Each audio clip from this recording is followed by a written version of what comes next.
Hello student, good morning, welcome back. तो आज हम करेंगे YDSE। YDSE what is mean by the YDSE? Class 12th physics.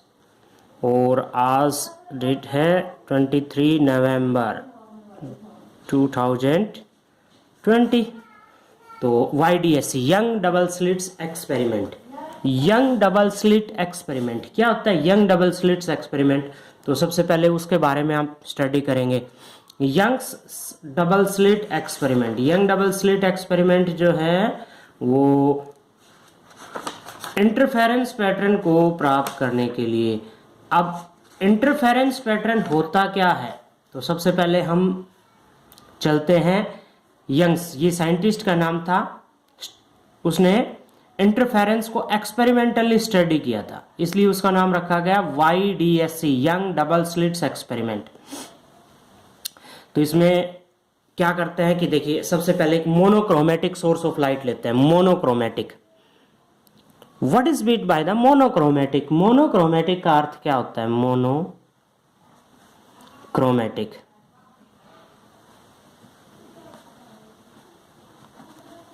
Monochromatic source of light.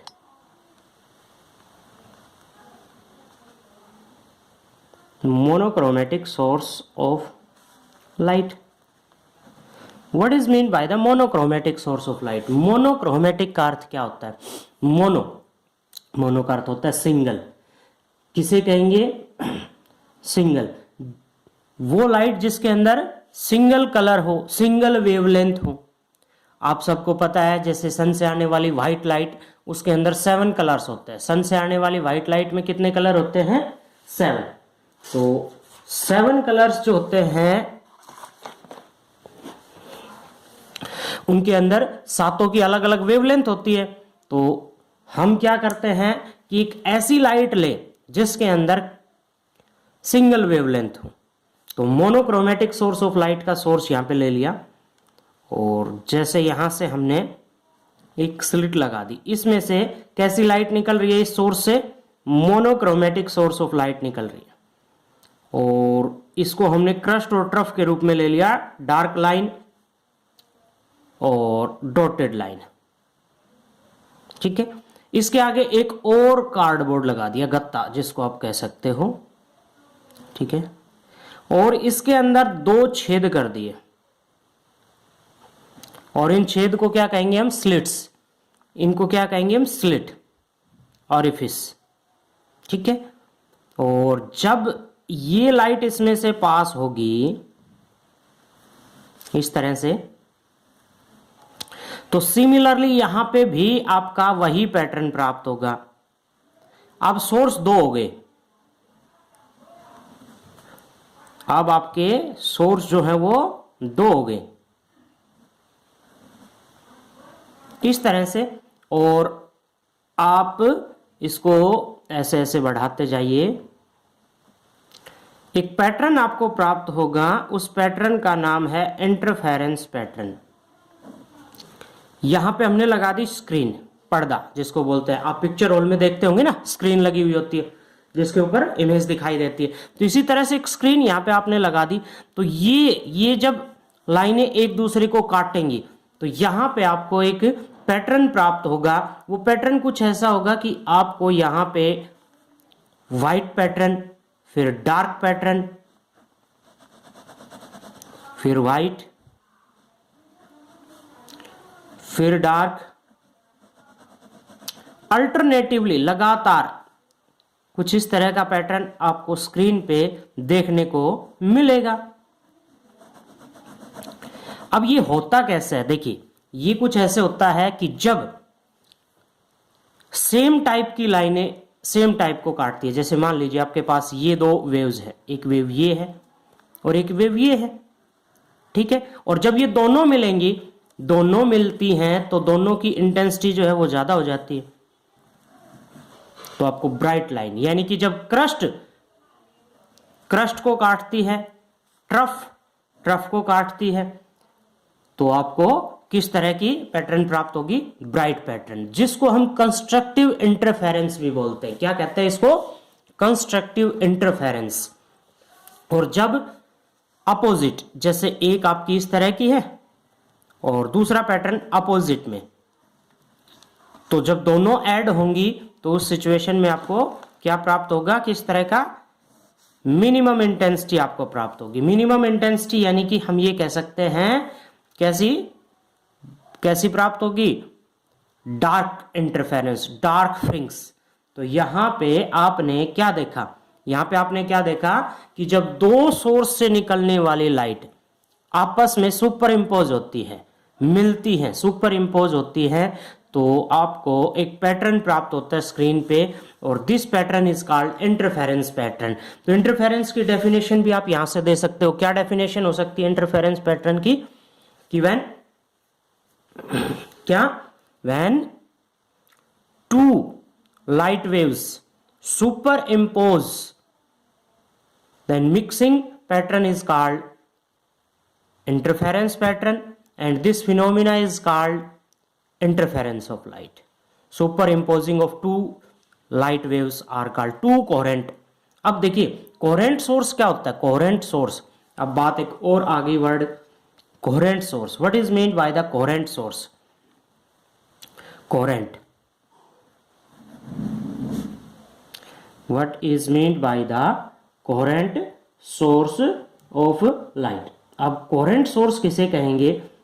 देखो तो आप कंडीशन, अब कंडीशन भी पढ़ेंगे बाद में। कोहेरेंट सोर्स, कोहेरेंट सोर्स कौन से कहें, किसे कहेंगे कोहेरेंट सोर्स? कोहेरेंट सोर्स वो सोर्स होते हैं जिनका पेरेंट सोर्स एक हो। पेरेंट सोर्स, जैसे यहां पे आपके पास दो स्लिट्स थी, इन दोनों स्लिट्स में आने वाली लाइट कहां से आ रही है? इस सिंगल सोर्स से। तो इन दोनों सोर्स को हम क्या कहेंगे? Coherent source. इन दोनों सोर्स को हम क्या कहेंगे? Coherent source. ठीक है, तो कंस्ट्रक्टिव इंटरफेरेंस, डिस्ट्रक्टिव इंटरफेरेंस, क्या कंडीशन है? कंस्ट्रक्टिव इंटरफेरेंस जहां पे ब्राइटनेस ज्यादा होगी, फुल ब्राइटनेस है। डिस्ट्रक्टिव इंटरफेरेंस जहां पे डार्कनेस है।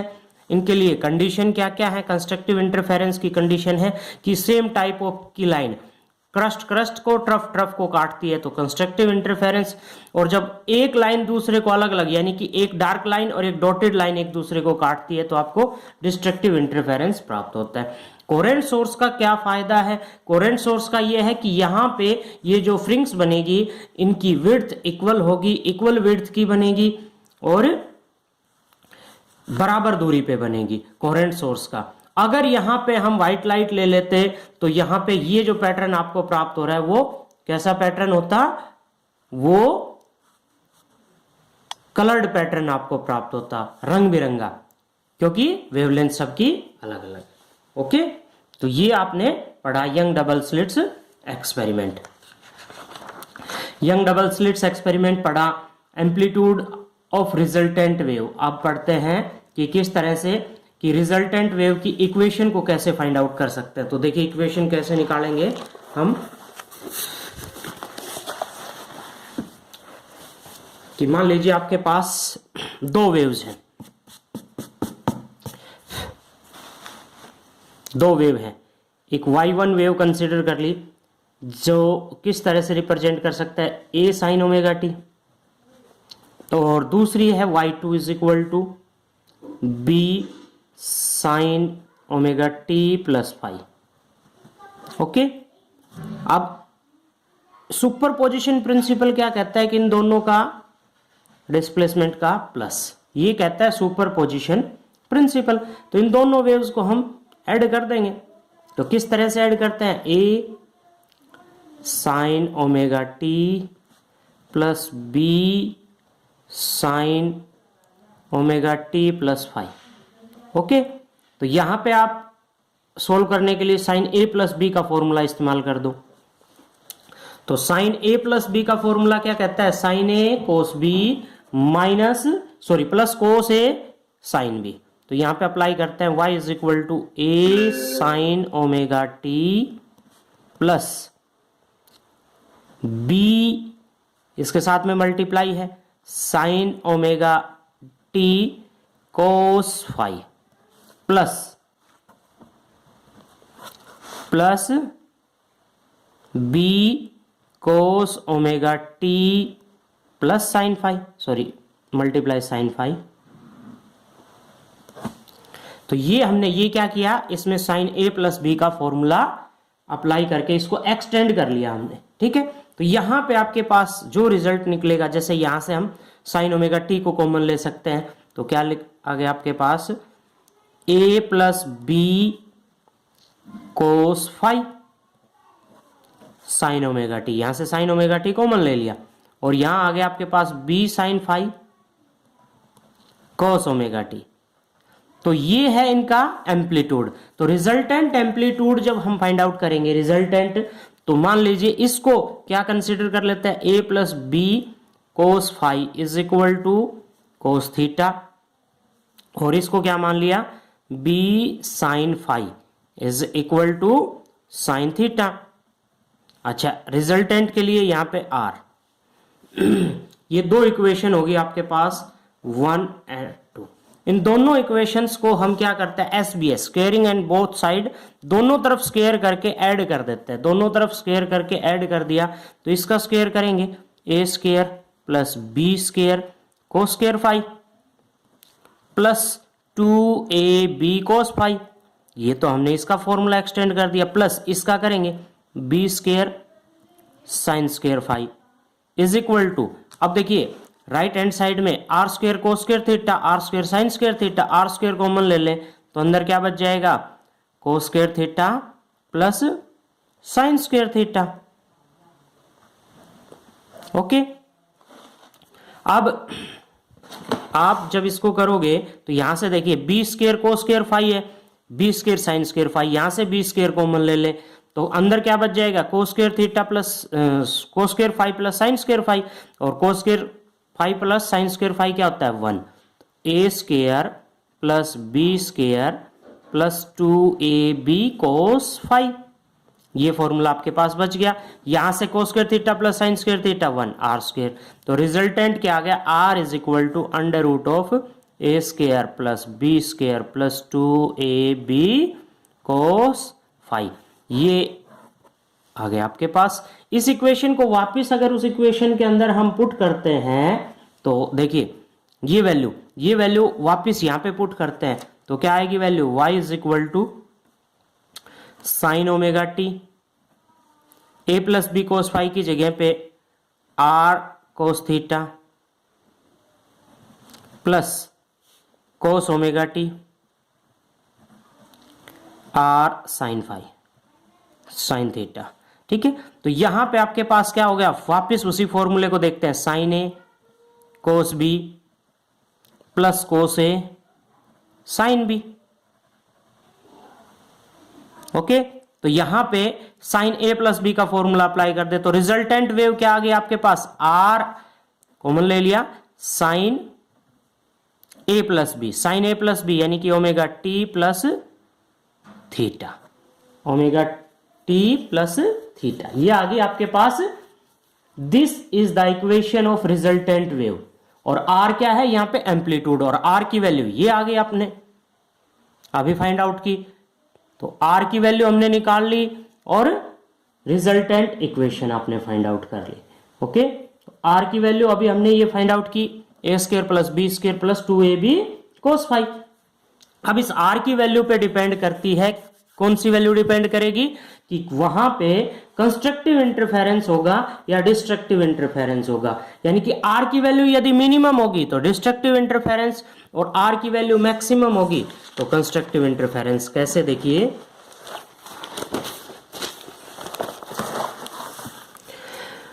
अपने पास आर की वैल्यू क्या थी, r is equal to under root of a square plus b square plus 2ab cos phi, ठीक है। अच्छा, फॉर कंस्ट्रक्टिव इंटरफेरेंस, या ये कहें कि maximum, for maximum constructive interference R will be maximum, R की वैल्यू क्या होनी चाहिए मैक्सिमम। और मैक्सिमम कब हो सकता है? जब यहां पे cos फाई की वैल्यू क्या हो 1, जब यहां पे cos फाई की वैल्यू क्या हो 1। cos फाई की वैल्यू 1 कब होगी आप बता सकते हैं? जब फाई की वैल्यू क्या हो 0। cos phi is equal to 1 और फाई की वैल्यू क्या हो 0, क्योंकि cos 0 की वैल्यू क्या होती है 1। अब दूसरी सिचुएशन ये आती है कि और कौन सी हो सकती है आपके पास वैल्यू 0। नेक्स्ट कौन सी वैल्यू आएगी cos फाई की 1, यानी कि हम क्या ले सकते हैं फाई की वैल्यू आपके पास आ जाए 0, या फिर नेक्स्ट ले तो 2 पाई या 4 पाई या 6 पाई।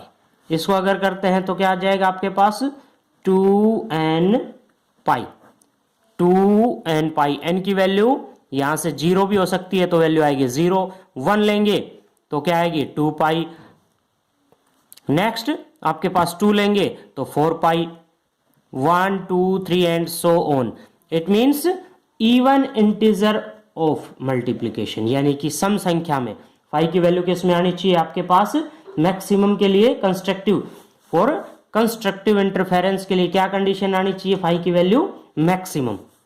ओके, तो यहां पे अगर पुट करते हैं तो आर की वैल्यू क्या आ जाएगी r is equal to under root of a square plus b square plus 2ab और cos फाई की वैल्यू 1, यानी कि आपके पास फॉर्मूला एक्सटेंड हो गया, क्या आ गया a प्लस b का स्क्वायर और इसका under root cancel. r is equal to क्या आ गया a plus b, r is equal to आ गया आपके पास a plus b। For minimum for destructive interference तो हम क्या कह सकते हैं इसके लिए कि फेज डिफरेंस, फाई क्या है यहाँ पे phase difference. For constructive interference, ध्यान से सुने, for constructive interference the phase difference between two wave must B क्या होना चाहिए आइदर 0 और इवन मल्टीप्लायर, सम संख्या में होना चाहिए, या तो 0 हो या सम संख्या के अंदर हो। नेक्स्ट क्वेश्चन है आपका इसी के अंदर for destructive interference, for destructive interference. Destructive यानी कि आपके पास क्या आएगी destructive interference R will be minimum। Darkness, dark fringe के लिए क्या कंडीशन है, तो डार्क फ्रिंज के लिए इसकी वैल्यू क्या हो सकती है मिनिमम -1, तो यहां पे -1 लेंगे। cos फाई की वैल्यू क्या होगी -1। -1 किस कंडीशन पे आती है, cos फाई की वैल्यू -1 आती है आपकी पाई। cos 180 इज इक्वल टू कितना होता है आपका -1। तो किस सिचुएशन में हम ले सकते हैं, तो ये आएगी आपकी फाई की जो वैल्यू है वो डिपेंड करेगी 2n प्लस 1 पाई, 2n प्लस 1 पाई, यानी कि cos पाई का अगर ले हम जैसे तो क्या होगी आपकी 180। ठीक है, तो या तो आपकी 180 हो या आपका ऑड इंटीजर हो। ऑड इंटीजर यानी कि विषम संख्या के अंदर हो। n की वैल्यू यहां हम 0 से लेके 1 2 3 n इंटीजर ले सकते हैं। ठीक है, तो किस सिचुएशन के अंदर आ गई पाई इज इक्वल फाई की वैल्यू फेज डिफरेंस क्या हो, या तो पाई या 3 पाई या 4 पाई, सॉरी 4 पाई नहीं 5 पाई, क्योंकि हमने किस में लेना है ऑड इंटीजर में, या 7 पाई। तो क्या कह सकते हैं फॉर डिस्ट्रक्टिव इंटरफेरेंस के लिए क्या कंडीशन है, for destructive interference phase difference between two wave must be odd multiply of pi. Odd multiply विषम संख्या में, पाई की विषम संख्या यहां पे होनी चाहिए। ठीक है, अब एक कंडीशन और आती है जो इसी के पैरेलल हम लेंगे, वो कौन सी आती है पाथ डिफरेंस की।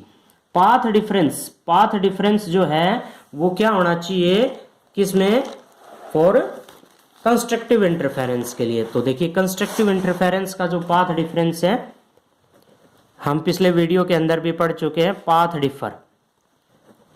डिफर का जो केस है उसमें किसके इक्वल होना चाहिए, देखिए path difference x is equal to किसके बराबर होता है, लैम्बडा बाई 2 पाई इंटू 5। अब ये जो पाथ डिफरेंस है किस केस में, कंस्ट्रक्टिव इंटरफेरेंस के केस में, कंस्ट्रक्टिव इंटरफेरेंस के केस में, कंस्ट्रक्टिव इंटरफेरेंस का जो केस है, ये जो पाथ डिफरेंस है फाई की वैल्यू अगर यहाँ पे पुट करते हैं तो lambda by 2 pi into constructive interference के लिए फाई की वैल्यू क्या आई थी आपके पास, 2n पाई, 2 से 2 कट गया, पाई से पाई आपका किसके बराबर बच गया, पाथ डिफरेंस आ गया n lambda. Path difference for constructive interference के लिए क्या कंडीशन आ गई, n लैम्बडा। पाथ डिफरेंस क्या आ गया आपके पास, n lambda. For destructive interference, destructive interference, for destructive interference, destructive interference के लिए पाथ डिफरेंस क्या आना चाहिए, देखिए कैसे, कंडीशन सेम है, path difference n lambda by 2 pi, phi की वैल्यू क्या है 2n माइनस 1, माइनस 1 भी ले सकते हो और प्लस 1 भी ले सकते हो, पाई, पाई से पाई कट गया, किसके इक्वल आ गया, लैम्बडा बाई 2, वेवलेंथ का half of odd integer of multiplication. Path difference क्या आना चाहिए कंस्ट्रक्टिव डिस्ट्रक्टिव इंटरफेरेंस के लिए, odd multiplication of half wavelength. Okay, तो आपने ये क्वेश्चंस किए क्या क्या, condition for constructive interference, destructive interference, young double slit experiment. तो ये क्वेश्चन आपने करने हैं और इन पे कोई प्रॉब्लम हो तो आप व्हाट्सएप कर सकते हो।